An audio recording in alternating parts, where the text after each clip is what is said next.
টানা ৩৭ দিনের আন্দোলনের পর ভারতের কেন্দ্রীয় শিক্ষামন্ত্রী ধর্মেন্দ্র প্রধানের পদত্যাগে উচ্ছ্বাসে ফেটে পড়েন শিক্ষার্থীরা। এই আন্দোলনে শিক্ষার্থীরা ছাড়াও যোগ দেন বিভিন্ন শ্রেণী পেশার মানুষ।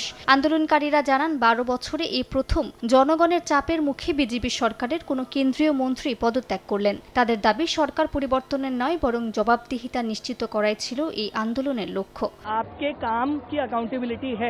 অন্যায়ের বিরুদ্ধে শিক্ষার্থীদের এটি এক বড় বিজয়। আজ শুধু ধর্মেন্দ্র প্রধানের পদত্যাগ নয়, এটি নরেন্দ্র মোদীর অহংকারেরও পদত্যাগ।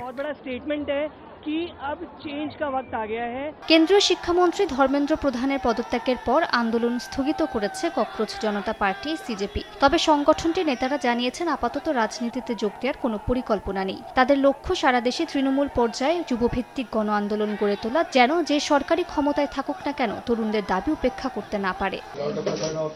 এদিকে এনডিটিভির এক প্রতিবেদনে দাবি করা হয়েছে, দ্বিতীয় দফার বৈঠকে সরকারকে ৩ দিনের আলটিমেটাম দিয়েছিল সিজেপি। তাদের একমাত্র দাবি ছিল ধর্মেন্দ্র প্রধানের পদত্যাগ। সূত্রগুলোর দাবি, সে বৈঠকের পরই পরিস্থিতি বদলাতে শুরু করে। সরকার এনটিএ পুনর্গঠন, প্রশ্নপত্র ফাঁস বিরোধী আইন আরও কঠোর করা, শিক্ষা সচিব বদলি এবং ফাস্ট ট্র্যাক আদালত গঠনের সিদ্ধান্ত নিলেও আন্দোলনকারীরা অনড় ছিলেন।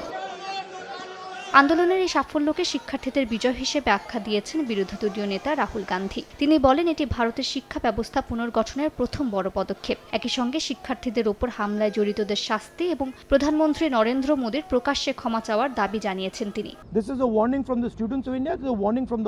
এটি প্রধানমন্ত্রী নরেন্দ্র মোদীর নেতৃত্বাধীন সরকারের জন্য একটি সতর্ক বার্তা। এটি ভারতের শিক্ষার্থীদের এবং বিরোধী দলের বার্তা যে আপনারা এতদিন যেভাবে দেশ চালিয়েছেন সেভাবে আর চলতে পারে না।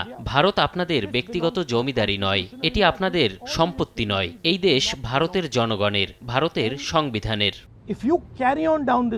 ধর্মেন্দ্র প্রধানের পদত্যাগের পর দিল্লির যন্তর মন্তরে আন্দোলনকারীরা নিজেরাই আন্দোলন স্থল পরিষ্কার পরিচ্ছন্ন করেন। দিল্লি, চণ্ডীগড়, হায়দ্রাবাদ সহ দেশের বিভিন্ন শহরে মিষ্টি বিতরণ, বিজয় মিছিল, জাতীয় পতাকা হাতে উচ্ছ্বাস এবং মোমবাতি প্রজ্বলনের মাধ্যমে উদযাপন করেন শিক্ষার্থীরা। কয়েক সপ্তাহের এই আন্দোলনকে প্রধানমন্ত্রী নরেন্দ্র মোদীর তৃতীয় মেয়াদের সবচেয়ে বড় রাজনৈতিক সংকটগুলোর একটি হিসেবে দেখছেন বিশ্লেষকরা।